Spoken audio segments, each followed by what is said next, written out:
It's the HipHopGamer Show. What it is, HipHopGamer Show. Yo, what's up? It's the one and only HipHopGamer, Hot 97. You already know what it is. Deus X. We here. Mankind divided, son. Now, first off, introduce yourself. Let them know who you are and what you do. My name is Patrick Fortier. I'm the gameplay director on Deus Ex. Gameplay director. You see what I'm sitting with? This is crazy. Now, I'm honored. Please introduce yourself and let them know who you are and what you do. I'm Mary DeMarle, and I am the executive narrative director on the Deus Ex franchise. So I wrote Human Revolution, and with a team of writers, I'm working on finishing off Mankind Divided. Now, look, I'm going to tell you right now, I don't even know what else to say. Where do we go with this interview? It's crazy. Now, first question is this, and I'll bring the first question to you, Mary. Working on this game, was there any moment where you actually felt like real pain or real fear in the process of writing this when you look at the reality that we live in today and what you want to convey in the actual video game itself?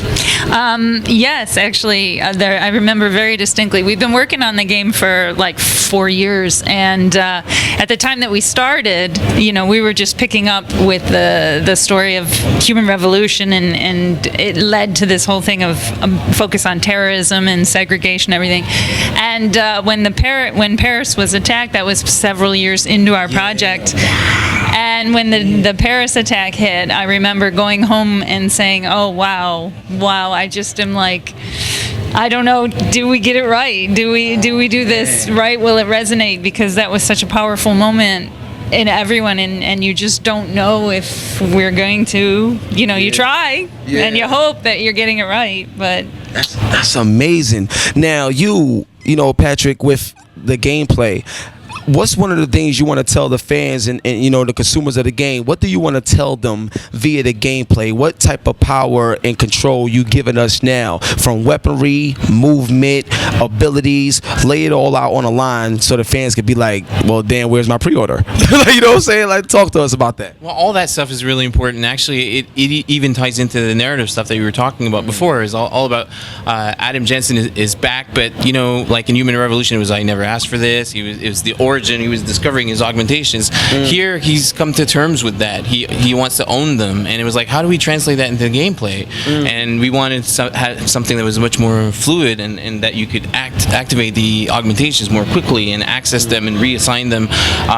And so the cover system, now you can do cover forward, you can do takedowns from cover. It's crazy. Yeah, and you have a whole bunch of new augmentations as well, which narratively you can inquire about that, because normally all the augmentations will already be inside of him, so how come there be new ones? And there are answers to that if you investigate enough, you talk to the right people. And some of the new stuff is like he's got gun arms, so you have a Tesla where you can lock on to multiple targets and take them out in non-lethal fashion all at once. You have the really, really cool Titan armor, where if you don't want to take cover and you're like, hey, screw that, and you can just plow in and survive that. You have the Icarus dash, where you can fly through the air and you can smash into enemies, or if you want to use it more for stealth, you can use it for navigation, and you can use it for transversal gameplay as well. So it's all about empowering players and giving them these systems, and one augmentation doesn't necessarily define a particular use. If you can use cloak for stealth purposes, but you could use it in combat as well, and cloak and use the cover and flip around, and then just to get the edge on someone and cover them from a different angle. So you could do that as well, and it's all about players being really creative with these things. Yeah, that's crazy. Now, what I want to ask is, there's always a twist. There's always a twist to a story. Now, what I want to ask is, when you have power, like, okay, how can I explain it? All right, when you have power that can change the entire landscape of gameplay, it's like that. In the process of writing that, how do you bring the character to life to make the actual abilities matter in the story, to make the people care about it? You know what I'm saying? How do you write that? Well, you start with that it's not necessarily an easy task to do either. You start with the character of Jensen, and you kind of define who the heck he is. and what is his backstory and all that. But then you just put it into the hands of the player to figure out what they're going to do with him and how, because with Jensen, you know, you can it's a role-playing game and you have to choose which augments you want to use. So it's different for everyone. And it's really giving handing over the character of Jensen to someone else, my co-writer being the player, to make it meaningful and relevant. That's dope. Now, I want to talk about multiplayer real quick. A game like this, and you think about augmented reality, I would love to like see this in a multiplayer or even like co-op campaign fashion. And the reason why I say that is because what if like I chose this augmentation and my partner chose this augmentation, and you bring that together for something like a major tandem attack or something like that? Have you guys ever thought about that type of gameplay for this particular game? And considering it's bigger with Mankind Divided, you may need some help. What's going on, man? You see, even with the single player, like Mary's on the brink of a breakdown already, just handling single player. So multiplayer co-op, you're gonna make her head explode with the possibilities. No, seriously, like on our side, we really wanted to concentrate on the best experience possible, and we wanted to push some of the knowledge and some of the experience that the team had making Human Revolution. So we really wanted to concentrate on the single player aspect to get that right, rather than divide our efforts and get a so-so kind of multiplayer. There are like some really, really great multiplayer games out there where the teams are dedicated, and it's like whenever we want to explore that fully, then we'll get the right setting to do that and really concentrate our efforts there. Here we had a story to tell with Mankind Divided, so we doubled down on the single player, but we still explored some really interesting stuff with the breach mode, actually, which is Talk to me about that. Yeah. well, that's kind of asynchronous multiplayer. So you were talking about virtual reality and all that, and that's what that is, and where it ties in narratively that there's Deus Ex is all about conspiracies and companies hiding their dirty little secrets everywhere, and then and there's a group of people who decided to hack like one of the world's biggest data banks. Yes, thank you. It's a data storage facility for all the corporations that are in the game, and you pay as a corporation, you rent the servers at this bank. And in Mankind Divided, Jensen visits that bank, but now what you're doing in Breach is you are a group of rippers who are hackers but gamers who have found a way to breach through the firewall and start accessing the data of these corporations and uncovering their dirty little secrets. Like someone's gamified hacking to make it accessible to everybody. So that's what the Rippers makes it like really accessible, and then you can go in there and you can follow that. And gameplay wise, the really great thing about that is that you get to explore all these great toys, all these great augmentations that we have in the game, and that you may or may not have used, during your Mankind Divided run, because you're playing a certain way. Now you get to experience them any way you want, and you're in a more abstract environment. So now the level designers can just go wild, and then you can have things that the double jump, triple jump type of augmentations and things like that. And I gotta play this damn game, son, for real. Yeah, and then you can challenge other people to play and see if they can beat your scores. There's leaderboards too, so that's where it starts to get competitive. And there's leaderboards for points, and there's leaderboards for time, which means like completely different way of playing. So you're going to replay those maps and figure out like how do I shave off a few seconds here and there, and this is probably the best combination of augmentations to do that. But then if you want the best score, then you're going to use a completely different strategy, and you're going to have to reevaluate the environment and do that as well. So if you want to be the top of both leaderboards, then you're going to have to work very hard. But it's really cool because right off the bat you have one natural playing style that you tend to cater to more, and so you can, even if you're not like the fastest guy, it's like, but I still have the top score in the other leaderboard. So it's very, very satisfying. That's crazy. Y'all put a whole lot of stuff in this game. I got 3 more questions, but it requires the belt, so you got to hold the belt, sweetie. Okay. Okay. Gotta hold the I belt. gotta hold the belt. All right, so I'm gonna help you out here. Okay. I know it's heavy. I'm gonna help you out right here. Okay. Now, my next question is this. Now, one of the things that I love about this game is the environment, the lore. You know what I'm saying? The ambiance of the actual, story in the city, like the way it all comes together. Here's my joint though. If you could actually take a superhero, whether it's Wolverine, Captain America, anything like that, if there was like a certain like Marvel or DC character that you could put in this world that you feel would be badass and you can write about that, who would it be and why?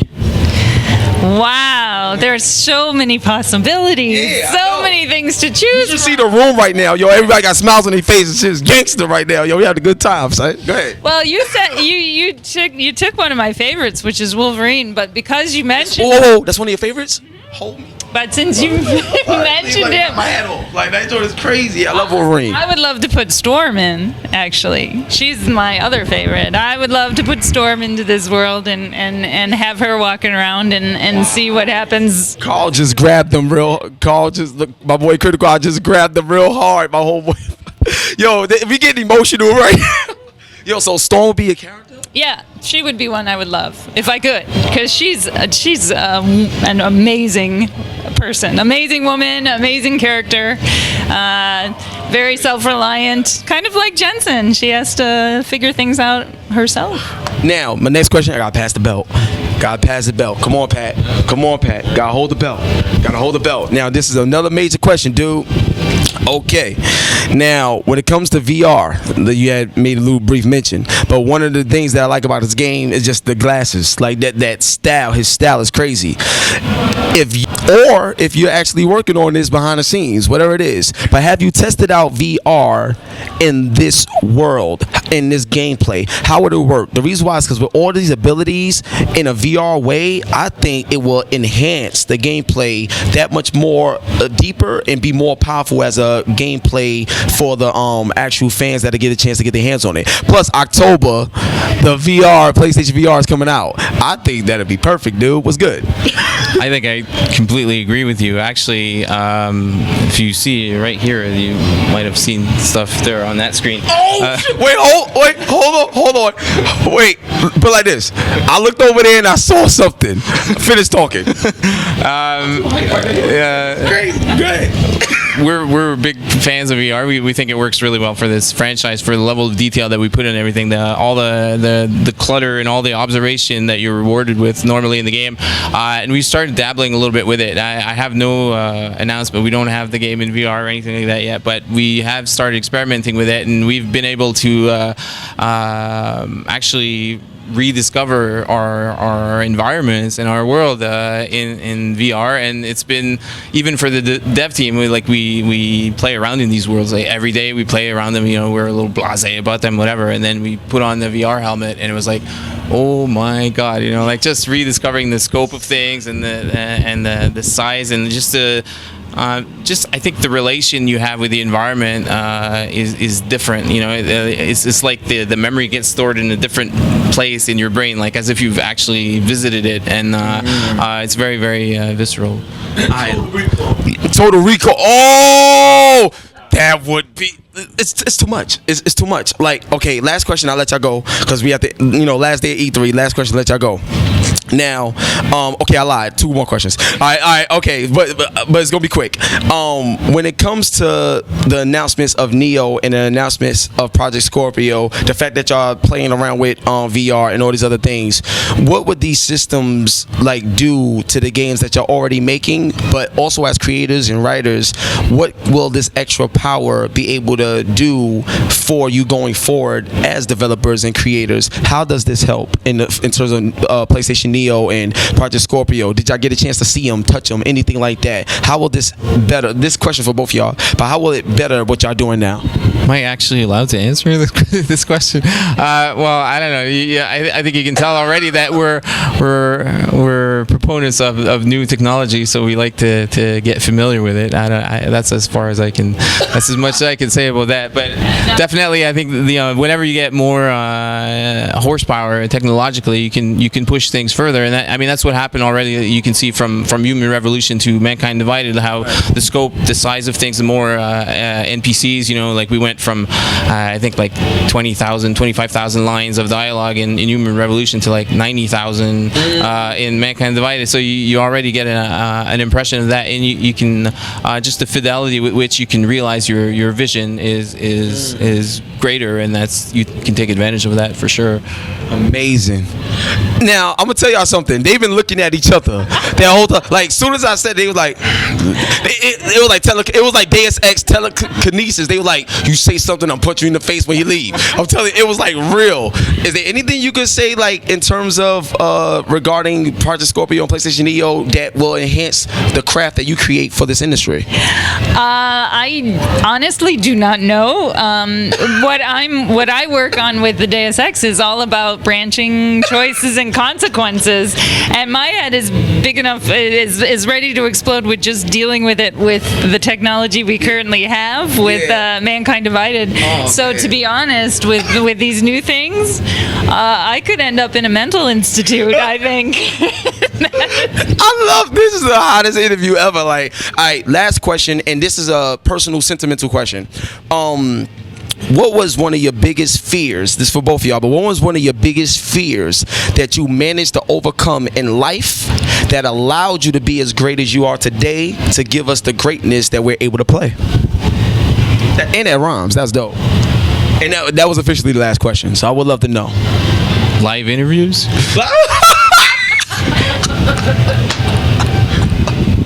I love it. Yo, you the man. I love that. Was an epic answer. That's the best answer I ever got. What about you? But that's so true. It's like I'm an introvert. I'm totally an introvert, and getting out here and doing these things, that's a tough one. That's a tough one. Yo, I love y'all. Look, Patrick, Mary, God bless. It's your boy HipHopGamer, Hot 97, Deus Ex. Look, it's a beautiful game, and I can't wait for y'all to experience how beautiful it is. When is it coming out? August 23rd. August 23rd. Oh, we ain't that damn far away. All right, cool. So look, congratulations. Thank y'all for y'all work. Love y'all. God bless. And we out of here, baby. Peace.